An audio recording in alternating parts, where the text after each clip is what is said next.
So Marvel Studios' greatest superheroes reassemble for a sequel that kicks off the 2015 summer movie season with Avengers: Age of Ultron.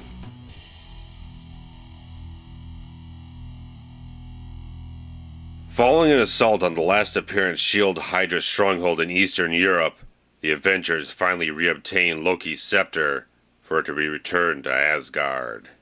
Yet when Tony Stark discovers the incredibly advanced technology that the cosmic weapon offers, he and Dr. Banner decide to develop an artificial intelligence to be Earth's ultimate protector in the form of Ultron.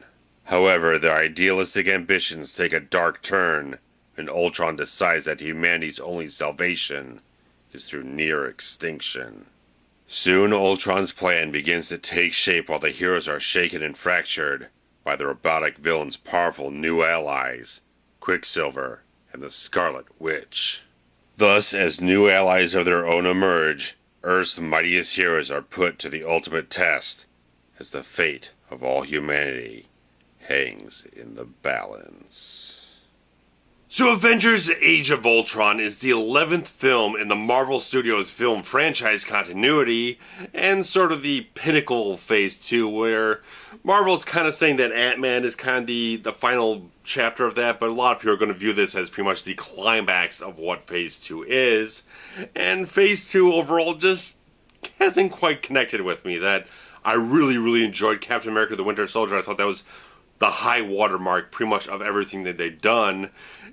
Everything else in Phase 2 just really has not done it very well for me, and I won't get into details, but The Avengers, the first film, is a perfectly fine, satisfying popcorn film that, to me, really just didn't, again, sort of connect. It was very thin plot, weak type of stuff, stock villain characters. Wasn't really anything ambitious. There wasn't any real substance to the film. That everything else in Phase 1 really seemed to have substance to it, really kind of character arcs, a lot of emotion, stuff like that going on. Really got in depth with characters and storylines and everything. Avengers was just a fine, fun popcorn movie that anyone can generally enjoy, but it just really didn't give me as much as I really liked from the best of what this Marvel Studios franchise has done for me. And I will say that Avengers: Age of Ultron is definitely on the higher end of things. That overall, I kind of did enjoy it more than the first film, and a lot of people are saying the opposite of that. They really enjoyed the spectacle of the first film. It was just a big fun type of ride, and it really wasn't so much about all the substance. It was really about spectacle, a lot about action, a lot of the witty banter, whatnot, all the chemistry between the cast, which is still all here. But Avengers: Age of Ultron, despite any kind of flaws that I'm going to get into, does add in so much more substance to everything that's going on with these characters, that by the end of the film, you realize that it's not really about the general plot of the film, the whole thing of this robotic character getting sentience and trying to go on this sort of madman type of extinction scheme and whatnot. It's not really about that. It's about the progression of these characters' development, on pushing them forward towards the next step of their development as characters in this wide open universe and everything. And I think that's what this film does the absolute best, is the work with the characters. Every single one of them is so well balanced out. Everyone has a very even amount of screen time, even amount of development, enough time to flesh out, have a good solid part of the whole storyline. Some of them have their own little subplots going on, their own little dynamics between one another. I thought Joss Whedon and the screenwriters for this film just did such great work, be able to flesh these characters out, have them be very dimensional and strong and vibrant characters that you can, again, still relate to, still have fun with, and still feel connected to in a large part of ways. And I just thought they did all that stuff exceptionally well. But some of the flaws I felt with the film, just kind of the obvious stuff, that there is very sort of storyline parallels to the first film, where again you've got this sort of megalomaniacal type of villain who doesn't get a whole lot of development or substance too much into him, that is sort of like just wants to wipe out humanity for his own crazy schemes or whatnot, his own sort of delusions of grandeur and all that kind of stuff. And you got all the sort of mind control type of stuff going on with the character of Scarlet Witch, where, as opposed to Loki in the first film with the scepter, is a lot of parallels, a lot of similarities between these type of things that might just kind of water things down a little bit for some people. I thought the film did take these elements and still did them very well. Really execute them in very smart ways. And because some of the mind control stuff really starts to fracture the team a little bit, something they get shaken and rattled from stuff that they are shown in these illusions from Scarlet Witch, that they kind of fracture out a little bit, but then they come back together at the end of the whole film. So, but again, it's still handled very well in very deep, substantive character type of ways that really kind of speaks a little bit stronger to all that type of stuff. And I thought just all of it just dug a little deeper into the substance of the characters and used that to strengthen and enrich a lot of the stuff that was going on in the film that was a slightly retreaded type of stuff from the first film. But it's a nice way to kind of do it, that they still do the same thing, but they kind of add more layers into making it a little bit more personal, a little bit more substantive in that type of way. But overall, it does feel like a real sequel to the first film, because you have all the same characters coming back. There's ramifications from stuff that's already happened. You see that the Avengers have elevated their game a little bit. They've kind of developed themselves into more of a cohesive unit. They've really kind of continued going on from stuff that's happened after Winter Soldier, where they're kind of cleaning up the mess of S.H.I.E.L.D. and Hydra and all that type of stuff. So you just see progression in this type of stuff. They're following up. They're still cleaning up type of stuff. There's just continue to be forward progression of the storylines that you've seen up to this point, and it just feels like it is a very solid sequel in that type of way, that it continues on the characters. The relationships that are built up in the first Avengers are still fleshed out and developed further in this film. You still see a little bit of these guys still kind of argue a little bit. They're not all clean and squeaky and like all happy-go-lucky all the time. There's still little arguments, there's debates, there's philosophical and type of arguments and opposition to some things that are going on in the film, so it still creates conflict between them, that they're not all on the same page. And obviously Marvel Studios is kind of building more up to that when they go into the next Captain America film. I thought the developing sort of romantic bond between Black Widow and Bruce Banner is a very interesting type of development throughout the whole film. You really see a very touching, sort of tender type of connection these two characters have from very sort of dark places in their lives and whatnot. Obviously Banner with the Hulk raging inside of him, and you see a lot of backstory with the character of Natasha Romanoff, Black Widow, seeing her dark past and whatnot, how she got forced into be this train killer and just like had a lot of things taken away from her, and she ultimately feels a very strong bond with Banner, that they have these dark things inside of them that just kind of, they can feel comfort between one another, and it really develops in a very sort of sweet type of way throughout the whole film. You really feel it strongly, and I really love Thor in this film. Again, Chris Hemsworth, I have a really high opinion of the guy. When he's gotten great material, he just shines like hell, and I think he's just great as Thor. I just liked everything he did in this film. It just really stuck out so greatly that, again, was great when Thor has someone to kind of bounce off of, especially when he can have a little bit of humor, a little kind of like a little bit more humanized in a certain way. There's not all the big tough Asgardian honorable type of guy and whatnot. They can kind of bring him a little bit more down, have him kind of relate to the guys and the rest of the people in the team and whatnot, work off of Banner or Stark or whatever, just like, it's just great seeing Chris Hemsworth in this role. He's just so fully fleshed into this character. I love everything that he does. And he's got some great moments in the film that, again, I'm not going to spoil anything for you guys, but just great moments from this character. I just enjoyed the hell out of what he had to. And obviously you got Tony Stark with Robert Downey Jr. doing another great performance in this film.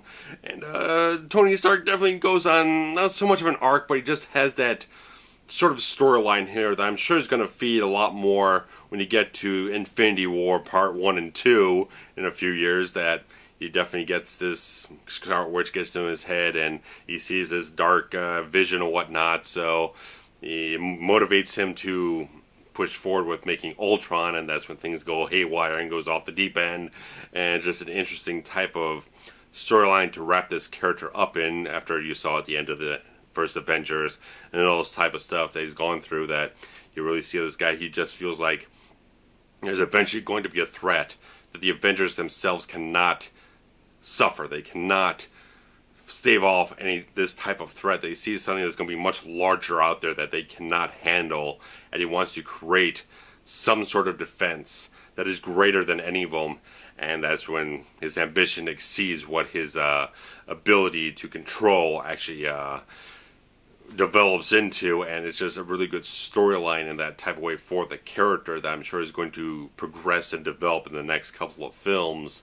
And it's really nice that they gave Jeremy Renner a whole hell of a lot more to actually sink his teeth into in this film, because they really fully flesh his character of Hawkeye / Clint Barton out in this film, giving him a lot more things than you knew about him before. You really get more of a depth to him, a lot more humanized type of quality. You see a lot more of this guy just overall, that you end up meeting people that mean a lot more to him that anyone knew about. Just like so many things, he gets a lot more dialogue, a lot more memorable type of things in the film. Just like they really make him as integral as anyone else in the team, and gives him probably the most type of substance of anyone in the film. But like I said, everyone's so balanced out, so well fleshed out. It's really done a great service. All these characters really kind of push them forward and focus on that kind of quality in the film instead of just the action spectacle, which there is plenty of in the film. But my thing is, you give me substance, you give me characters, give me something a little bit more than just the visual spectacle. That is what really kind of drives me a little bit further to enjoying the film, just kind of give you more credit, more merit overall. And I absolutely loved Paul Bettany as Vision in this film. Just when this character had a first full scene, it's just like, I was so enraptured with the character, just like, this is such a fascinating character when he arrives in the film. Man, I gotta see more of this character. I thought Paul Bettany his performance was just absolutely perfect. So perfect. It's just so damn good. Just like the first real sense of awe in the film is when the character arrives, and just like, oh man, I just love this character. I just thought his performance was spectacular. I wanted more, and I hope we get more. We're definitely going to get more. Just like, it was one of the things that they really pulled back. It really didn't show much in the marketing for the film, and I thought that was a great thing after seeing that. Once you see him in the film, and you get a lot of them in the film, just like, man, it really whets your appetite, and just perfect. I just thought it was perfect in that type of way. Absolutely. And the character of Ultron himself is a little... I love James Spader, and I thought he did a really damn good job with what they wanted to have Ultron be in the film. That he was kind of a lot of character traits from Tony Stark. That he's kind of snarky, he's got his little quips or whatnot, so he's very charismatic. It's a little bit humorous, too, that there's a lot of humor. There's more humor in the character than there is menace, which maybe you like that way. And for me, just like, I wanted more from this character, really make him stand out more, just have him be more memorable, because there's nothing really all that memorable about the character overall. That I felt, once I got to the end of the film, that, like I said, it was more of a film about progressing the characters, and I felt that Ultron overall was a villain set up and used to actually push the characters forward to another point in progression of their development in the continuity of the franchise, instead of like just making a great story and a great film out of this character alone, which I don't think really got itself across in this cut of the film. Obviously, Josh Whedon has said that there will be an extended cut of the film when it hits home video, which hopefully maybe we'll get a little bit more substance, a little bit more build up, a little bit more into the character. But as it is, I felt that Ultron is a good villain that got to its potential of what it really could have been. But I thought Spader did a good job, and it was very interesting to see how the character was handled in the film. But overall, I just felt like it's kind of following a lot of what they're doing in the Marvel films, that kind of the villains are a little bit disposable, like in Thor 2 or one or two others, that it's the villains are just there to push the protagonist of the film to another state of being or whatnot, just another point of progression in their development or whatnot. Just Ultron did a little bit better than others, but didn't quite get to didn't break past that barrier like you've had with Loki or a few other villains that you've had in some of the films. But it got close, and maybe the extended cut will push it further past that point. But getting to characters of Scarlet Witch and Quicksilver in the film that is a little interesting because they do have an arc, and they're pretty good in the film. Just like there's nothing to, again, it's kind of like Ultron, that there's not enough. There's not because I mean, you got so many characters that eventually something has got to be trimmed down. Something's got to be slimmed down. Something just can't be taken in that much depth. And pretty much the new characters, such as Quicksilver and Scarlet Witch, really just they talk about backstory, but you don't feel a lot of emotional development. A lot of stuff to really kind of connect with the characters overall. Certainly when things take a bit more of a positive turn in the film and they kind of start fighting on the better side of things, that you start rooting for them a little bit. But overall, by the end of the film, it's like you don't quite have a strong bond with the characters, and that's kind of the only thing. And yeah, their Russian accents are kind of pretty typical type of thing. There's not all that terribly authentic, but you know what? Take it or leave it, and whatever the case. Acting was good. It was fine. The acting from Elizabeth Olsen and Aaron Taylor Johnson was just fine. I thought Taylor Johnson at least did better than he did in Godzilla, for Christ's sakes. He did a fine job. I thought they did a good job with what they had. They were nicely well directed by Joss Whedon. I thought their scenes really worked well. When you're acting opposite these like 10-foot tall CGI monstrosity voiced by James Spader, a little hard to live up to James Spader, whether he's CGI or in person, but they did a fine job with what they had to work with. Good enough credit on that. And the action in the film was pretty good. I mean, I thought everything was solid, it was competent, but I didn't think any of the action was terribly exceptional. A lot of the moments in the climax certainly were really kind of up the game. Obviously, just kind of push things forward, a little bit more epic. But, you know, still few little things that felt a little bit kind of revamped from the first film. And, you know, there's only so many ways you can create that scale of peril, whatnot. But they certainly tried to up the ante a little bit, try to make it like, you know, characters got to team up to defeat a large-scale threat, and there's only so many ways you can do that, but I thought they did a good job with the climax. The action is all extremely well shot. I thought a lot of the action just served its purpose very well. The Hulkbuster versus Hulk scene was nice. They did a lot of good things with it, and some moments were kind of funny, too, and overall, I think the action in the film was really well handled. I thought everything just served its purpose very well. Some people are saying they're finding some issues with the visual effects of the film, that they feel some is a little undercooked.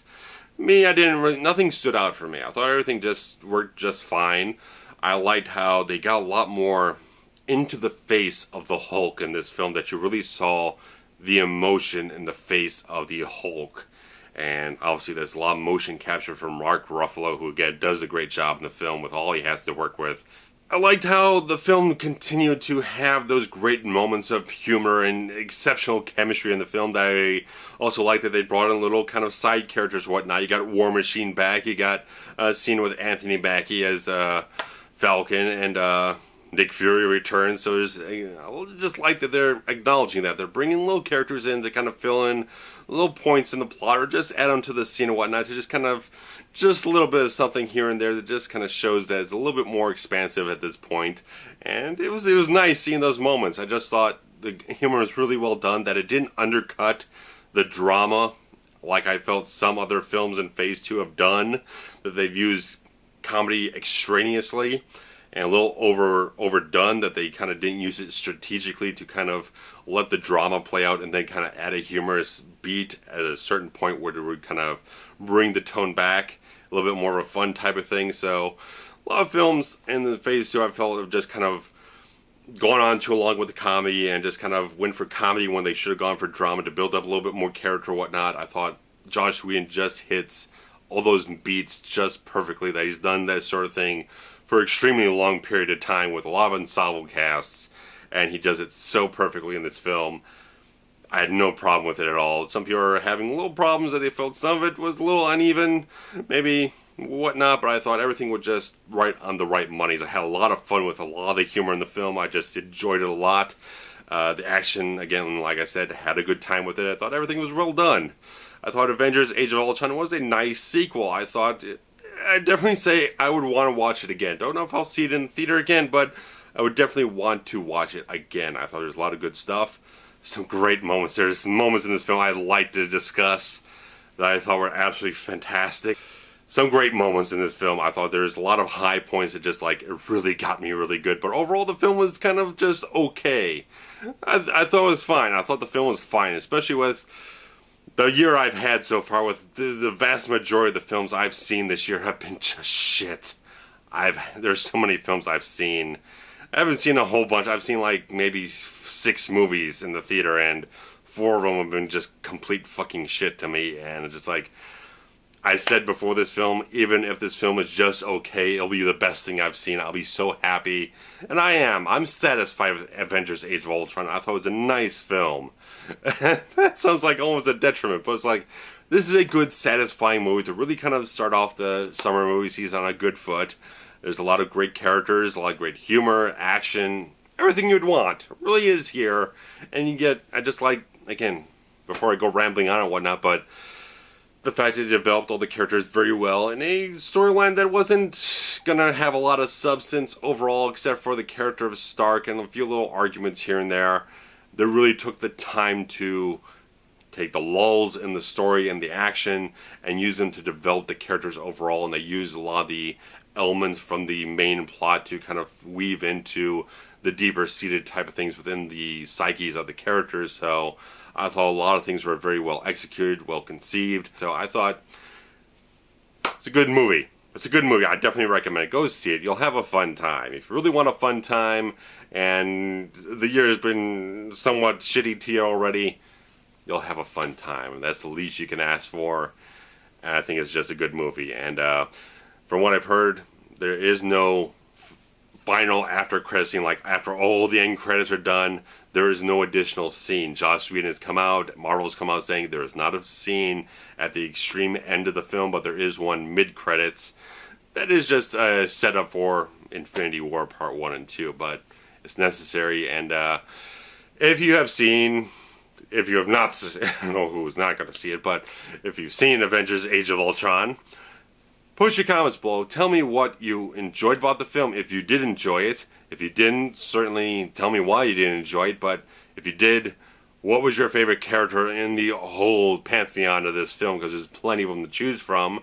And just let me know what you thought about the film overall. And if you enjoyed the review, obviously, the big old thumbs up and everything is extremely well appreciated.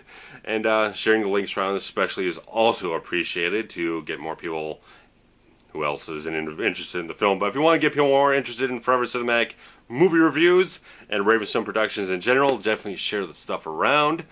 Recently this week we put up Josh, Hayley and myself put up a new episode of 1201 Beyond, this sort of 3-hour long menagerie of short films and video vintage rarities and music videos, and sort of a public domain film as our feature film, which this time it's a 1989 science fiction film starring Bill Paxton, Mark Hamill, and appearances by Ben Kingsley and F. Murray Abraham, called Slipstream, which is a fairly decent film. I watched it before, and it's a nice film. It has some problems in its production. They kind of trim out some stuff, but it's a nice watch, and I definitely implore you guys to go check out 1201 Beyond. Let us know what you think about the show and whatnot, and we're trying to gain traction and widen our exposure. So go check that out and post your comments about Avengers Age of Ultron. I hope to be producing a review of John Carpenter's Escape from New York this weekend. If you have a Cinemark theater near you, next week John Carpenter's Big Trouble in Little China is having a limited re-release on Sunday and Wednesday. Go over to the website and see if there's a theater near you. And I'm definitely planning to see that because I have Sunday and Wednesday off, so my options are open. So lots of Carpenter coming up for myself. Hope to have that review out for you guys sometime in the next several days. So let's cut this off. We'll see what else comes up in the near future. And thanks for watching, guys. So take care. Bye-bye.